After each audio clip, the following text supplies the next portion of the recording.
Hello friends, welcome to crazy G K trick. तो देखिए, आज यहाँ पर हम वीकली करंट अफेयर्स को डिस्कस करने वाले हैं।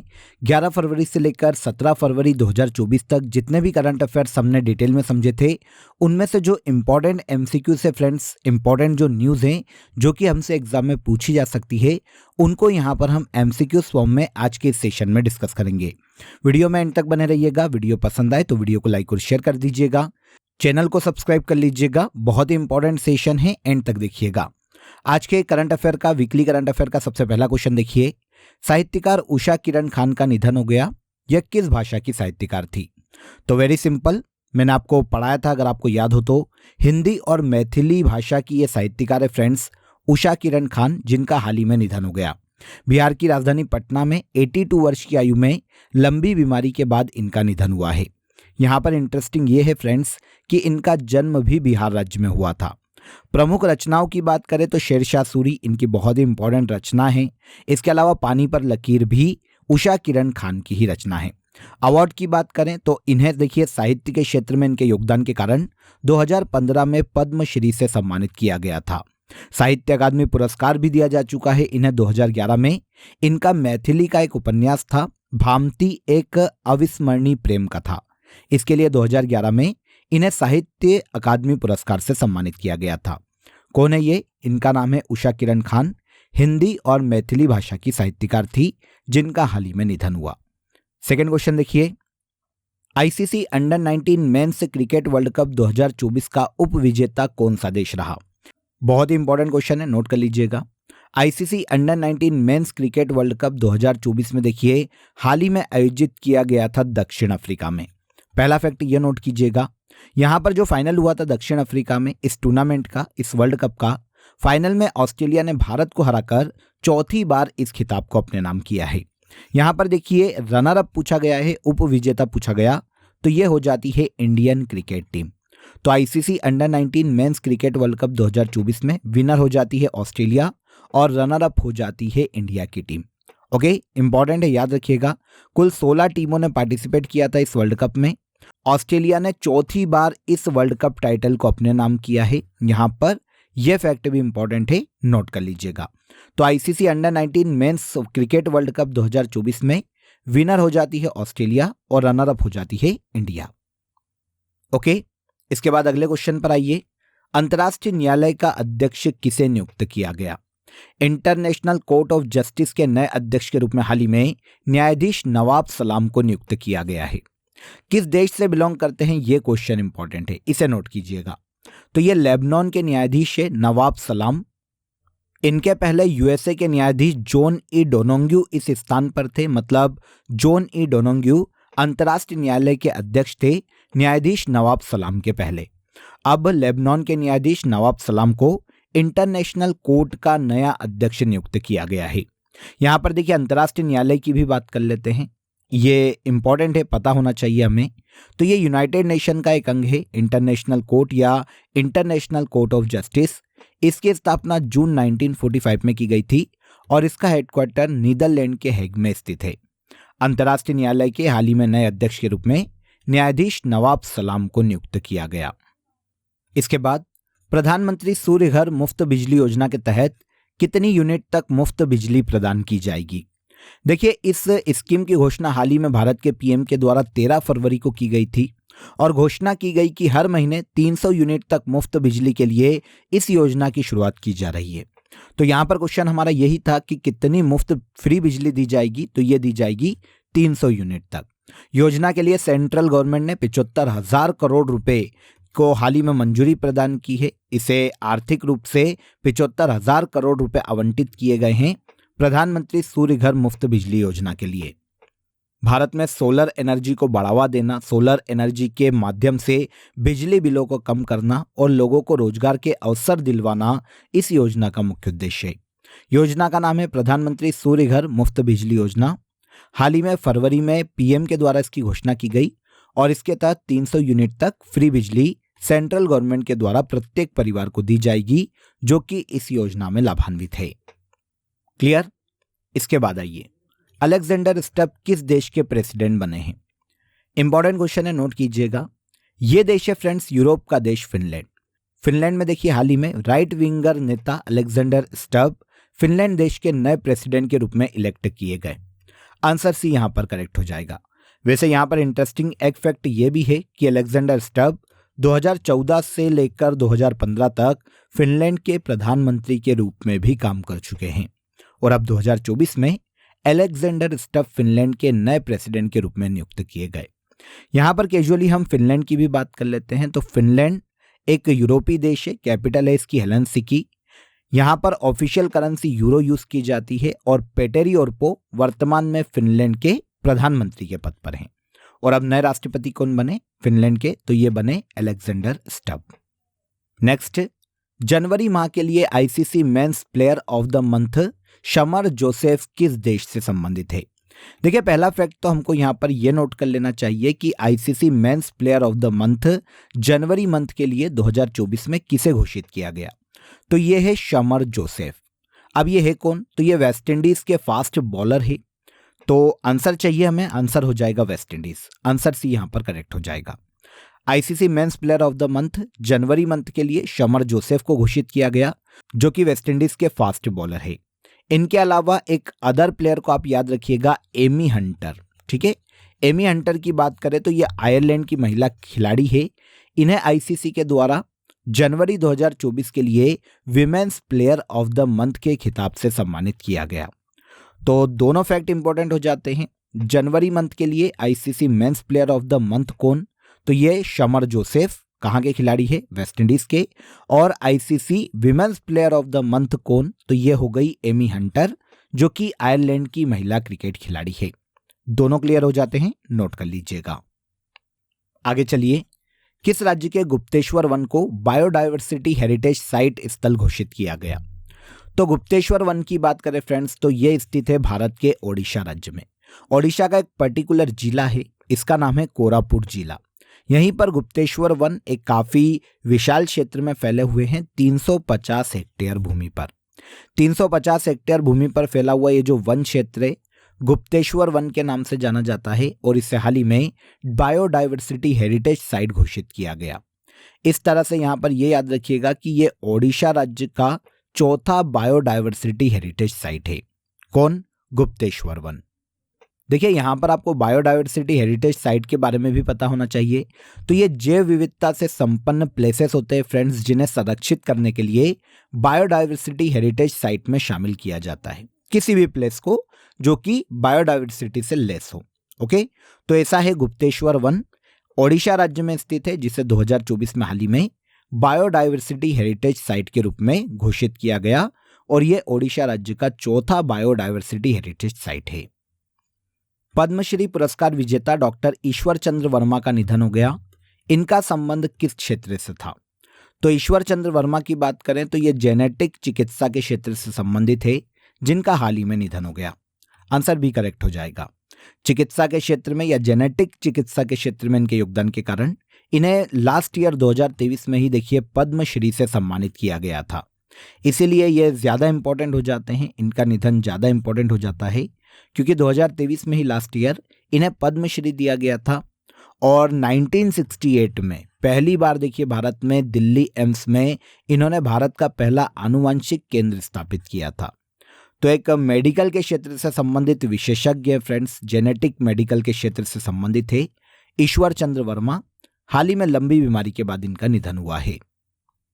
इसके बाद चर्चित किलकारी प्रोग्राम कब शुरू किया गया था? देखिए भारत में किलकारी प्रोग्राम की शुरुआत की गई थी 15 जनवरी 2016 को। पहले तो आंसर ले लेते हैं, आंसर हो जाएगा आंसर बी। अब समझते हैं कि किलकारी प्रोग्राम क्या है और अभी ये सुर्खियों में क्यों है। तो देखिए ये मोबाइल आधारित एक हेल्थ सर्विस है फ्रेंड्स, जो कि 15 जनवरी 2016 को शुरू की गई थी। ग्रामीण क्षेत्रों में जहां पर देखिए साक्षरता बिल्कुल नहीं है, ऐसे क्षेत्रों में जो भी महिला प्रेग्नेंट है या फिर बच्चा डिलीवर करने वाली है, जिनकी डिलीवरी होने वाली है, मतलब जो माँ बनने वाली है, गर्भवती महिलाएं, उनको अपने स्वास्थ्य के प्रति मोबाइल पर ही सेवाएं प्रदान करना कि भाई उनको क्या खाना चाहिए, कैसे उनको रहना चाहिए, क्या क्या उनको प्रिकॉशंस रखना चाहिए, इन सब की जानकारी देने के लिए किलकारी प्रोग्राम को शुरू किया गया था 15 जनवरी 2016 को। अभी ये सुर्खियों में इसलिए है फ्रेंड्स क्योंकि हाल ही में इस कार्यक्रम को गुजरात और महाराष्ट्र राज्य में भी शुरू किया गया। तो याद रखिएगा किससे संबंधित है, तो मातृ और शिशु स्वास्थ्य को बढ़ावा देना किलकारी प्रोग्राम का मुख्य उद्देश्य 15 जनवरी 2016 को इसे भारत में शुरू किया गया था। इजी हो जाता है, याद रखिएगा। आगे बढ़िए। हाल ही में किस अंतरिक्ष एजेंसी ने पेस मिशन को लॉन्च किया? पेस मिशन को लॉन्च किया गया है नासा के द्वारा। नासा जो कि अमेरिका की अंतरिक्ष एजेंसी है, इसने हाल ही में महासागरों में जो सूक्ष्म जीवन है, जो सूक्ष्म पार्टिकल्स है, उनका अध्ययन करने के लिए पेस मिशन को लॉन्च किया है। ऑल ओवर देखें तो ये सी या महासागर का अध्ययन करेगा पेस मिशन। नासा जो कि अमेरिकी अंतरिक्ष एजेंसी है, इसने हाल ही में इस मिशन को लॉन्च किया है। इसके बाद एक और इंपॉर्टेंट क्वेश्चन, किस राज्य सरकार ने घर घर राशन योजना की शुरुआत की? घर घर राशन योजना को 2024 में पंजाब राज्य सरकार के द्वारा हाल ही में लॉन्च किया गया। पंजाब के सीएम भगवंत मान ने हाल ही में पंजाब के अमलोह में घर घर राशन योजना की शुरुआत की घोषणा की थी। उद्देश्य की बात करें तो हर महीने राज्य में जो इस योजना के तहत लाभार्थी है, उनके घर पर फ्री राशन उपलब्ध करवाना इस योजना का मुख्य उद्देश्य है। जितने भी राज्य में गरीब लोग हैं, उन्हें फ्री में राशन घर पर ही उपलब्ध हो सके और राज्य का जो पीडीएस सिस्टम है, मतलब जो पब्लिक डिस्ट्रीब्यूशन सिस्टम है, उसको और इजी बनाया जा सके गरीबों के लिए। ये घर घर राशन योजना का मुख्य उद्देश्य है। किस राज्य सरकार ने 2024 में इसे लॉन्च किया है? तो पंजाब राज्य सरकार ने इसे लॉन्च किया है। आदि महोत्सव 2024 का इनॉग्रेशन किसने किया? पहले देखिए हम आदि महोत्सव को जान लेते हैं कि यह महोत्सव क्या है, किसके कल्याण से संबंधित है। तो आदि महोत्सव ही राष्ट्रीय जनजाति महोत्सव आदि महोत्सव 2024 के नाम से जाना जाता है। हाल ही में नई दिल्ली के मेजर ध्यानचंद नेशनल स्टेडियम में भारत की राष्ट्रपति द्रौपदी मुर्मू के द्वारा इस आदि महोत्सव का इनॉग्रेशन किया गया। तो आंसर ले लेते हैं, आंसर हो जाएगा आंसर सी। भारत में जो जनजातियां हैं, जो जनजाति समुदाय हैं, उनकी सांस्कृतिक विरासत का प्रदर्शन करना, उन्हें सहेजना और उनके प्रति लोगों को प्रोत्साहित करना आदि महोत्सव को आयोजित किए जाने का मुख्य उद्देश्य है। तो ऑल ओवर ये राष्ट्रीय जनजाति उत्सव है फ्रेंड्स, जिसकी शुरुआत 2017 में भारत में की गई थी। अब आदि महोत्सव 2024 में भारत की राजधानी नई दिल्ली में आयोजित किया गया, जिसका इनॉग्रेशन भारत की प्रेसिडेंट द्रौपदी मुर्मू ने किया है। इसके बाद आगे चलिए। चेन्नई ओपन चैलेंजर 2024 में मेंस सिंगल का खिताब किसने जीता? चेन्नई ओपन चैलेंजर 2024, जिसका आयोजन तमिलनाडु के चेन्नई में किया गया हाल ही में, इसमें मेंस सिंगल का खिताब भारत के सुमित नागल ने अपने नाम किया। देखिए यहां से आपको एक फैक्ट और नोटिस करना चाहिए। अगर क्वेश्चन ऐसा आता कि सुमित नागल भारत में किस खेल से संबंधित खिलाड़ी है, तो ये भारत के टेनिस खिलाड़ी है। टेनिस खिलाड़ी सुमित नागल ने इटली के लुका नार्दी को हराकर चेन्नई ओपन चैलेंजर 2024 में मेंस सिंगल का खिताब अपने नाम किया। यहां पर चेन्नई ओपन चैलेंजर की बात करें तो यह हार्ड कोर्ट पर खेला जाने वाला टेनिस टूर्नामेंट है, जिसकी शुरुआत भारत में 2018 में की गई थी। अब इसे जीता है या फिर चेन्नई ओपन चैलेंजर 2024 में मेंस सिंगल का खिताब जीता है सुमित नागल ने। भारत के बहुत ही फेमस टेनिस खिलाड़ी है और इस जीत के साथ ही सुमित नागल पहली बार एटीपी रैंकिंग में देखिए टॉप 100 सिंगल खिलाड़ियों की सूची में शामिल हुए हैं। इसलिए भी इंपॉर्टेंट हो जाता है क्वेश्चन, नोट कीजिएगा और खिलाड़ी को स्पेशली याद रखिएगा कि सुमित नागल किस खेल से संबंधित है, तो भारत के टेनिस खिलाड़ी है। आगे, स्वास्थ्य संवर्धन के लिए WHO नेल्सन मंडेला पुरस्कार किसे प्रदान किया गया? तो देखिए विश्व स्वास्थ्य संगठन ने कर्नाटक के बेंगलुरु में एक मानसिक स्वास्थ्य संस्थान है, एक मेंटल हेल्थ ऑर्गेनाइजेशन है, जिसका नाम है national institute of mental health and neuro science, जिसे शॉर्ट में निम्हांस के नाम से जाना जाता है। इसे WHO नेल्सन मंडेला अवार्ड से सम्मानित किया। तो आंसर हो जाएगा answer A. World health organisation ने कर्नाटक के बेंगलुरु में स्थित मेंटल हेल्थ ऑर्गेनाइजेशन, जिसे शॉर्ट में निम्हांस के नाम से जाना जाता है, इसे हाल ही में WHO नेल्सन मंडेला 2024 प्रदान किया। वैसे इस संस्थान को अकेले ये पुरस्कार नहीं मिला है फ्रेंड्स। एक बोत्सवाना के प्रोफेसर हैं जो कि मेंटल हेल्थ के क्षेत्र में काम करते हैं, इनका नाम है बोटले मोबोगवे। इन्हें संयुक्त रूप से निम्हांस के साथ WHO नेल्सन मंडेला पुरस्कार दिया गया है। अब बोत्सवाना के प्रोफेसर तो नहीं पूछे जाएंगे, लेकिन इंडियन जो इंस्टीट्यूशन है उसको आपको याद रखना चाहिए। तो यहां पर आंसर हो जाएगा आंसर ए, ये इंस्टीट्यूशन है निम्हांस। अब यहाँ पर शॉर्ट में अवार्ड की बात करते हैं कि नेल्सन मंडेला अवार्ड एक्चुअल में है क्या। तो देखिए, इसे WHO के द्वारा 2019 में शुरू किया गया था। ऐसे किसी भी व्यक्ति, ऑर्गेनाइजेशन, इंडिविजुअल या फिर गैर सरकारी संगठन को दिया जा सकता है जो कि मेंटल हेल्थ के क्षेत्र में काम करती है और अपना उसने अपूर्णीय योगदान दिया हो मेंटल हेल्थ के क्षेत्र में। तो ऐसे किसी भी संस्थान को, इंडिविजुअल को WHO नेल्सन मंडेला पुरस्कार दिया जा सकता है। इस साल 2024 के लिए national institute of mental health and neuro science, जो कि बेंगलुरु में स्थित एक संस्था है और एक ऑर्गेनाइजेशन है, इसे इस पुरस्कार से सम्मानित किया गया। दक्षिण भारत सांस्कृतिक केंद्र किस राज्य में स्थित है? दक्षिण भारत सांस्कृतिक केंद्र हाल ही में तेलंगाना के हैदराबाद में स्थापित किया गया। भारत के पूर्व उपराष्ट्रपति वेंकैया नायडू और केंद्रीय पर्यटन और संस्कृति मंत्री, जिनका नाम है किशन रेड्डी, इन्होंने संयुक्त रूप से तेलंगाना के हैदराबाद में दक्षिण भारत के पहले सांस्कृतिक केंद्र का इनॉग्रेशन किया। दक्षिण भारत में ये जो केंद्र स्थापित किया गया है फ्रेंड्स, ये भारत की ही संगीत नाटक अकादमी का एक क्षेत्रीय कार्यालय होगा और दक्षिण भारत में खोला गया संगीत नाटक अकादमी का पहला केंद्र होगा। तो दक्षिण भारत सांस्कृतिक केंद्र की स्थापना भारत के तेलंगाना के हैदराबाद में की गई। यहाँ पर संगीत नाटक अकादमी की बात करते हैं फ्रेंड्स, तो भारत में संगीत, नाटक और नृत्य कलाओं को प्रोत्साहित करने के उद्देश्य से 1953 में संगीत नाटक अकादमी की स्थापना की गई थी, जिसका हेडक्वार्टर नई दिल्ली में स्थित है। अब दक्षिण भारत में इसका क्षेत्रीय कार्यालय दक्षिण भारत सांस्कृतिक केंद्र के नाम से तेलंगाना के हैदराबाद में खोला गया। विश्व मैराथन रिकॉर्ड धावक केल्विन किप्टन का निधन हो गया। केल्विन किप्टन का संबंध किस देश से था? इंपॉर्टेंट है, क्वेश्चन को नोट कीजिएगा, क्योंकि केल्विन किप्टन देखिए काफी सुर्खियों में रहते हैं। उसेन बोल्ट के बाद इनका नाम सबसे ज्यादा आपको मैराथन धावक के रूप में या धावक के रूप में सुनाई देगा। उसेन बोल्ट तो छोटी दूरी की रेस करते हैं, लेकिन ये मैराथन में धावक है, तो धावक के तौर पर तो केल्विन किप्टन का नाम उसेन बोल्ट के बाद सबसे ज्यादा सुनाई देता है। ये मैराथन धावक है केन्या जो कि अफ्रीकी देश है। हाल ही में देखिए एक रोड एक्सीडेंट में केल्विन किप्टन का निधन हो गया है फ्रेंड्स। ये केवल 24 वर्ष के थे, एक्सीडेंट में इनका निधन हो गया और मैराथन रिकॉर्ड धावक है, काफी मैराथन इनके नाम हैं। जैसे 2023 में लास्ट ईयर शिकागो मैराथन को इन्होंने 2 घंटे और 35 सेकेंड में ही पूरा करके एक वर्ल्ड रिकॉर्ड अपने नाम किया था। तो इस तरह से केल्विन किप्टन मैराथन रिकॉर्ड धावक है। कहाँ से बिलोंग करते हैं? तो अफ्रीकी देश केन्या से बिलोंग करते हैं। सुर्खियों में क्यों हैं? तो हाल ही में एक रोड एक्सीडेंट में केल्विन किप्टन का 24 वर्ष की आयु में निधन हो गया। ओके, आगे चलिए।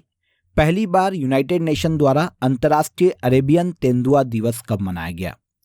तो यूनाइटेड नेशन के द्वारा पहली बार देखिए हाल ही में 10 फरवरी को अंतर्राष्ट्रीय अरेबियन तेंदुआ दिवस के रूप में सेलिब्रेट किया गया। आंसर हो जाएगा answer B, international Arabian leopard day की बात करें तो देखिए अरेबियन लेपर्ड जो कि अरब की खाड़ी देशों में, अरब देशों में या पश्चिम एशियाई देशों में सबसे ज़्यादा पाए जाते हैं। ये IUCN की रेड डेटा बुक में शामिल है। IUCN की रेड डेटा बुक के बारे में जानते होंगे आप सभी। ये ऐसी बुक है जिसमें संकटग्रस्त प्रजातियों का उल्लेख होता है जो कि लगभग खत्म होने वाली है।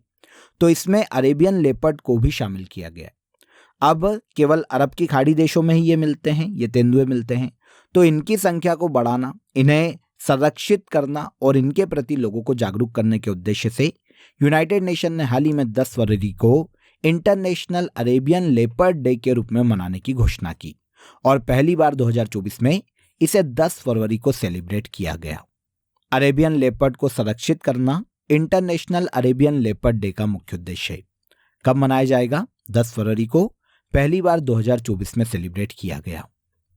Next, public examination prevention of male practice bill 2024 में अधिकतम कितने वर्ष तक के कारावास का प्रावधान है? देखिए, भारत की प्रेसिडेंट द्रौपदी मुर्मू ने हाल ही में public examination prevention of male practice bill 2024 को अपनी मंजूरी दी। कुछ समय पहले ही इसे पार्लियामेंट में लाया गया था। दोनों हाउसेस में पास होने के बाद अब प्रेसिडेंट द्रौपदी मुर्मू ने इस पर अपनी मंजूरी प्रदान की है क्या ये बिल? इसकी बात कर लेते हैं। तो देखिए, भारत में जो सरकारी परीक्षाएं हैं, जो गवर्नमेंट एग्जाम्स है, जैसे UPSC कर्मचारी चयन आयोग मतलब SSC, रेलवे भर्ती बोर्ड या फिर राष्ट्रीय परीक्षा एजेंसी या फिर केंद्र सरकार के विभागों में जो एग्जाम्स ली जाती है, अब अगर उसमें कोई भी धांधली करता हुआ कोई संस्थान पाई जाती है, कोई अदर व्यक्ति उसमें धांधली करता हुआ या छेड़छाड़ करता हुआ पेपर से एग्जाम से पाया जाता है, तो उसके लिए देखिए न्यूनतम 3 वर्ष और अधिकतम 10 वर्ष के कारावास का प्रावधान किया गया है। यही bill public examination prevention of male practice bill 2024 के नाम से जाना जाएगा। तो यहां पर पूछा गया है कि अधिकतम कितने वर्ष तक के कारावास का प्रावधान है, तो न्यूनतम 3 साल और अधिकतम 10 साल। आंसर हो जाएगा आंसर सी। यहां पर इंटरेस्टिंग यह है फ्रेंड्स कि इस बिल में स्टूडेंट्स को कानून के दायरे से बाहर रखा गया है। केवल कोई इंडिविजुअल व्यक्ति, अदर या फिर कोई ऑर्गेनाइजेशन अगर पेपर या एग्जाम से छेड़छाड़ करती हुई पाई जाती है तो उनके लिए इस कारावास का प्रावधान किया गया। न्यूनतम 3 साल और अधिकतम 10 वर्ष। हाल ही में भारत की प्रेसिडेंट द्रौपदी मुर्मू ने इस बिल पर साइन करके अपनी मंजूरी प्रदान की। इसके बाद हाल ही में किस देश ने अंटार्कटिका में अंटार्कटिक साइंटिफिक इन्वेस्टिगेशन के लिए क्लीनलिंग स्टेशन खोला है? तो देखिए पहले ही हमें यहाँ पर क्लीनलिंग स्टेशन को जानना होगा कि ये क्या है। तो देखिए एक ऐसा स्टेशन, एक ऐसा शोध केंद्र जो कि पूरी तरह से साइंटिफिक लेबोरेटरी में बदला गया है। सारी साइंटिफिक इक्विपमेंट जो कि रिसर्च के लिए चाहिए वो सभी इस अनुसंधान केंद्र में मौजूद होगी। इसे कहा जाता है क्लीनलिंग सेंटर या स्टेशन।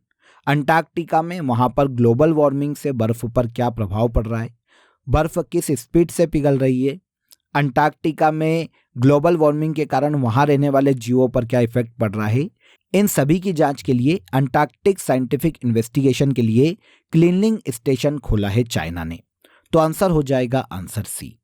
यहां पर यह याद रखिएगा कि यह चाइना का अंटार्कटिका में 5वां अनुसंधान केंद्र है।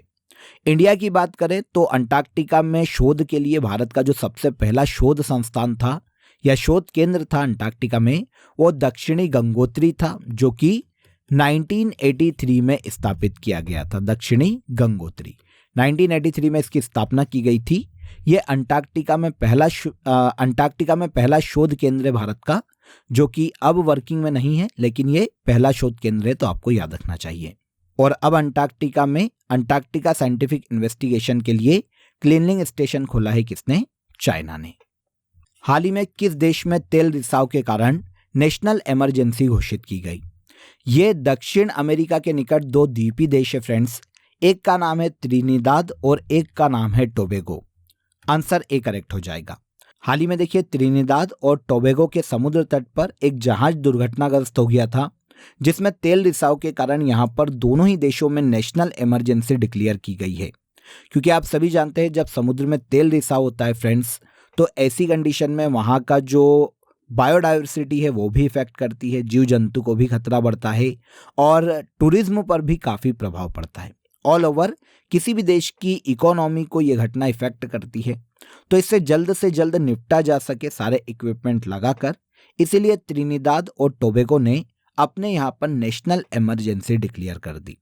त्रिनिदाद और टोबैगो की बात करें तो जुड़वा द्वीपी देश है, दक्षिण अमेरिका के पास में स्थित है समुद्र में। इन्हीं के पास तेल रिसाव हुआ जहाज से, तो दोनों देशों ने अपने देश में नेशनल इमरजेंसी हाल ही में डिक्लेयर की। इसके बाद the institute of charter accountants of India का नया अध्यक्ष किसे नियुक्त किया गया? देखिए पहले इस संस्था की बात कर लेते हैं कि the institute of charter accountants of India actual में है क्या। तो ये भारत सरकार के कारपोरेट मंत्रालय की मिनिस्ट्री के अंतर्गत कार्य करने वाली भारत की सबसे बड़ी अकाउंटिंग बॉडी है। भारत में जो चार्टर अकाउंटेंट है उन्हें रेगुलेट करने वाली, उन्हें कंट्रोल करने वाली ये सबसे बड़ी संस्था है। हाल ही में इसके नए अध्यक्ष के रूप में रणजीत कुमार अग्रवाल को नियुक्त किया गया। आंसर ए यहां पर करेक्ट हो जाएगा। Ranjit Kumar Agarwal the institute of charter accountants of India के हाल ही में नए अध्यक्ष के रूप में नियुक्त किए गए। ये इस संस्था के 72वें अध्यक्ष हैं। इसके पहले 2023-2024 में ये इस संस्था के उपाध्यक्ष के रूप में भी काम कर चुके हैं। और अब रणजीत कुमार अग्रवाल को ICAI का नया अध्यक्ष नियुक्त किया गया। इस संस्था की स्थापना 1949 में की गई थी फ्रेंड्स, और इसका हेडक्वार्टर नई दिल्ली में स्थित है। रणजीत कुमार अग्रवाल ICAI के वर्तमान में अध्यक्ष के पद पर हैं। आगे अली ए लिगांग किस राज्य का प्रमुख त्योहार है? देखिए पहले नाम सुनिए, नाम क्या है? अली ए लिगांग। यहां पर 3 वर्ड आपको देखने को मिलेंगे। यहां पर अली का अर्थ होता है जड़, ए का अर्थ होता है फल और लिगांग का अर्थ होता है बीज को बोना। मतलब आप समझिए कि फसल की बुआई का एक उत्सव है अली ए लिगांग, जो कि भारत के असम राज्य में सेलिब्रेट किया जाता है। आंसर सी करेक्ट हो जाएगा। असम राज्य की एक जनजाति है मिसिंग जनजाति, उसमें यह त्योहार काफी धूमधाम से मनाया जाता है और वसंत ऋतु में या वसंत पंचमी के आसपास इसे सेलिब्रेट किया जाता है। यह फसल के लिए नए मौसम के शुरुआत का प्रतीक भी है फ्रेंड्स, जिसे अली ए लिगांग फेस्टिवल के नाम से जाना जाता है। किस राज्य में सेलिब्रेट किया जाता है? तो असम की मिसिंग जनजाति असम राज्य में अली ए लिगांग फेस्टिवल को सेलिब्रेट करती है। असम राज्य का एक प्रमुख जनजाति उत्सव है। ओके, इसके बाद आगे आ जाते हैं। किस राज्य ने काजी नेमू फल को राजकीय फल घोषित किया? तो यह राज्य फ्रेंड्स भारत का असम राज्य। असम राज्य में काजी नेमू, ये एक नींबू है फ्रेंड्स, है ना, कच्चा नींबू भी आप इसको बोल सकते हैं। नाम ही इसका काजी नेमू है वहां की क्षेत्रीय भाषा में। तो काजी नेमू को हाल ही में असम राज्य ने अपने राजकीय फल के रूप में अपनाया है। यहाँ पर इंटरेस्टिंग ये भी है कि काजी नेमू फल को 2016 में जीआई टैग भी दिया जा चुका है। ये कच्चा या खट्टा नींबू के नाम से वहां पर संबोधित किया जाता है। काजी नेमू के नाम से सुगंध भरा होता है और थोड़ा सा इसका स्वाद खट्टा होता है। 2016 में जीआई टैग से सम्मानित किया गया था और अब असम राज्य सरकार ने काजी नेमू फल को राजकीय फल के रूप में अपनाया है। आगे, इलेक्टोरल बॉन्ड स्कीम कब शुरू की गई? वेरी वेरी इंपॉर्टेंट क्वेश्चन को नोट कीजिएगा फ्रेंड्स। देखिए, इलेक्टोरल बॉन्ड स्कीम को सेंट्रल गवर्नमेंट के द्वारा 2018 में लाया गया था। अब ये सुर्खियों में इसलिए है फ्रेंड्स क्योंकि हाल ही में सुप्रीम कोर्ट ने सेंट्रल गवर्नमेंट की इलेक्टोरल बॉन्ड स्कीम को अनकॉन्स्टिट्यूशनल घोषित किया है। एक दो दिन पहले की ही न्यूज़ है, काफ़ी सुर्खियों में रही थी, तो आपको इसे याद रखना चाहिए। एक्चुअल में 2018 में इलेक्टोरल बॉन्ड स्कीम को सेंट्रल गवर्नमेंट लेकर आई थी। ये जो पॉलिटिकल पार्टी है उनको चंदा देने से संबंधित एक स्कीम है। ये चंदा इलेक्टोरल बॉन्ड के माध्यम से दिया जाएगा। एक बॉन्ड होगा जो कि एसबीआई जारी करेगा, उसके माध्यम से दिया जाएगा। यही स्कीम थी इलेक्टोरल बॉन्ड स्कीम। अब सुप्रीम कोर्ट का कहना है कि सेंट्रल गवर्नमेंट की ये जो स्कीम है ये कहीं ना कहीं लोगों के फंडामेंटल राइट में राइट टू इंफॉर्मेशन को वायलेट करती है। और इसके अलावा सुप्रीम कोर्ट का यह भी कहना है कि ये देश में फेयर इलेक्शन को कहीं ना कहीं प्रभावित करती है, जिससे देश में डेमोक्रेसी बनाए रखना बहुत मुश्किल है। इसीलिए इलेक्टोरल बॉन्ड स्कीम को सुप्रीम कोर्ट ने अनकॉन्स्टिट्यूशनल घोषित कर दिया। इसे भारत के उस वक्त के वित्त मंत्री लेट अरुण जेटली ने 2017 में इंट्रोड्यूस किया था और 2018 में पार्लियामेंट में फाइनेंस बिल के रूप में इसे लाया गया और फिर पास करवाया गया 2018 में ही और देश में लागू किया गया। अब 2024 में सुप्रीम कोर्ट ने इलेक्टोरल बॉन्ड स्कीम को अनकॉन्स्टिट्यूशनल घोषित कर दिया। क्रेजी जी के ट्रिक के यूट्यूब प्लेटफॉर्म पर आपको पूरा डेडिकेटेड वीडियो अवेलेबल है इलेक्टोरल बॉन्ड स्कीम का, आप उसे भी जाकर देख सकते हैं।